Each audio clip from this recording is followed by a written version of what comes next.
പക്ഷെ എൻ്റെ മോൾക്ക് നല്ല മാറ്റം എന്ന് പറഞ്ഞാൽ മനസ്സിലാവാത്ത വിധം മാറ്റമുണ്ട്. കാരണം ഇപ്പോൾ ഓളൊരു വളവുമായിരുന്നു, ഒരു എസ് പോലെ ആയിരുന്നു വളഞ്ഞിരുന്നത്. സർജറി ചെയ്തപ്പോൾ എനിക്ക് വളരെ സന്തോഷം. കാരണം എന്താ വെച്ചാൽ എൻ്റെ പേര് ഗഫൂർ ബാബു. ഞാൻ കുറ്റൂർ എന്ന് പറഞ്ഞ സ്ഥലത്തു നിന്നാണ് വരുന്നത്. എൻ്റെ മോൾക്ക് 11 വയസ്സായി. അവൾക്ക് ഇങ്ങനെ നട്ടെല്ലിന് വളവായിരുന്നു. അങ്ങനെ ഞാൻ എൻ്റെ അയൽവാസിയിലുള്ള ഒരു ആളാണ് എന്നോട് പറഞ്ഞത് അൽസിഫയിൽ ഒന്ന് കാണിച്ചു നോക്കുന്നതാണ്. അങ്ങനെയാണ് ഞാൻ അൽസിഫയിൽ കാണിക്കുന്നത്. വീരാൻകുട്ടി സാറാണ് എൻ്റെ മോളെ ഓപ്പറേഷൻ ചെയ്തത്. ഇപ്പോൾ ഒരു മാസമായി. ഇന്നിപ്പോൾ ഞങ്ങൾ കാണിക്കാൻ വേണ്ടി വന്നതാണ്. പക്ഷെ എൻ്റെ മോൾക്ക് നല്ല മാറ്റം എന്ന് പറഞ്ഞാൽ മനസ്സിലാവാത്ത വിധം മാറ്റമുണ്ട്. കാരണം ഞങ്ങൾ സർജറിയിൽ 100% അത് ക്ലിയറാണ്. കാരണം ഇപ്പോൾ ഓളൊരു വളവുമായിരുന്നു, ഒരു എസ് പോലെ ആയിരുന്നു വളഞ്ഞിരുന്നത്. അതെല്ലാം നിർത്തിയിട്ട് ആൾ വളരെ ക്ലിയറായിട്ട് ഇന്നിപ്പോൾ ഇന്നിപ്പോൾ സ്വന്തമായിട്ട് ഡോക്ടർ നടക്കാൻ വേണ്ടി പറഞ്ഞ് ആളിപ്പോൾ ബെൽറ്റ് ഇട്ടിട്ട് 3 മാസമാണ് പറഞ്ഞിട്ടുള്ളത്. അതിലിപ്പോൾ 1 മാസമായി. ഇനി 2 മാസം കഴിഞ്ഞിട്ട് ഒന്ന് കാണിക്കാൻ പറഞ്ഞു. അത് കഴിഞ്ഞാൽ അവൾക്ക് ക്ലാസ്സിനും കാര്യങ്ങൾക്കൊക്കെ പോകാമെന്ന് ഡോക്ടർ പറഞ്ഞിട്ടുണ്ട്.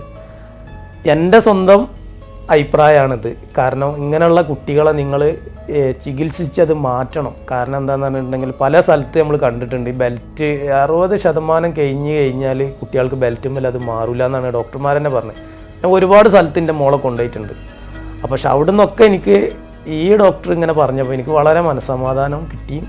അതിൻ്റെ പുറമെ ഞാൻ സർജറി ചെയ്തപ്പോൾ എനിക്ക് വളരെ സന്തോഷം. കാരണം എന്താ വെച്ചാൽ എൻ്റെ മോള് ഈ സർജറി കഴിഞ്ഞപ്പോൾ തന്നെ ഡോക്ടർ എന്നോട് പറഞ്ഞത് നിങ്ങളെ മോള് കുറച്ച് ഹൈറ്റ് വെച്ചിരിക്കണമെന്ന്. അപ്പോൾ ഇപ്പോൾ ഓള് വളരെ സന്തോഷത്തിലാണ്. ഓള് മാത്രമല്ല, ഞങ്ങളെ കുടുംബം മൊത്തം ഈ സർജറി കഴിഞ്ഞതിന് ശേഷം. കാരണം സർജറി അല്ലാതെ ഇതിനൊരു മാർഗ്ഗമില്ല. കാരണം ഏകദേശം ഞങ്ങളിത് കാണാൻ തുടങ്ങിയിട്ട് 1 വർഷമായിട്ടുള്ളൂ. അന്ന് മുതൽ ഏകദേശം 8 മാസം വരെ നമ്മളിത് ബെൽറ്റ് ഇട്ട്. പക്ഷെ ബെൽറ്റുമ്പോൾ മാറൂല എന്നുള്ളത് അറിഞ്ഞതുകൊണ്ടാണ് പിന്നെ നമ്മൾ സർജറിക്ക് ഇത് ചെയ്തതും. ഇപ്പോൾ സർജറിയിൽ നമ്മൾ 100% നമുക്ക് വിജയമാണ്.